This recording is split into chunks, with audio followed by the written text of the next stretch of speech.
ನಮಸ್ಕಾರ friends, welcome back to our channel Smriti movie memories. ಇಂದಿನ ಭಾಗದಲ್ಲಿ ಶಂಕರ್ನಾಗ್ ಸರ್ ಅವರ ಬಗ್ಗೆ ತಿಳ್ಕೊಂಡ್ವಿ. ಈಗ ಹೆಚ್ಚಿನ ಮಾಹಿತಿಗಾಗಿ ಪಾರ್ಟ್ 2 ನೋಡೋಣ ಫ್ರೆಂಡ್ಸ್.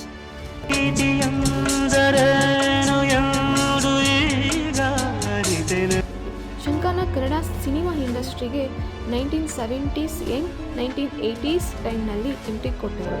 ಅವರ ಆ್ಯಕ್ಟಿಂಗ್ ಸ್ಟೈಲ್ ಡಿಫ್ರೆಂಟ್ ಆಗಿತ್ತು. ಅವರು ಸೇಫ್ ರೋಲ್ಸ್ ಮಾತ್ರ ಮಾಡಲಿಲ್ಲ, ಅವರು ವೆರೈಟಿ ರೋಲ್ಸ್ ಚೂಸ್ ಮಾಡ್ತಿದ್ರು. ಕಾಮಿಡಿ, ಎಮೋಷ್ನಲ್, ಸೀರಿಯಸ್, ಆ್ಯಕ್ಷನ್ಸ್ ಎಲ್ಲ ಜಾನರ್ನಲ್ಲಿ ಶೈನ್ ಆಗಿತ್ತು. ಶಂಕರ್ನಾಗ್ ಪಾಪ್ಯುಲಾರಿಟಿ ಬೆಳೆಯೋಕ್ಕೆ ಮೇನ್ ರೀಸನ್ ಅವರ ಆ್ಯಕ್ಟಿಂಗ್ ನ್ಯಾಚುರಲ್ ಆಗಿತ್ತು.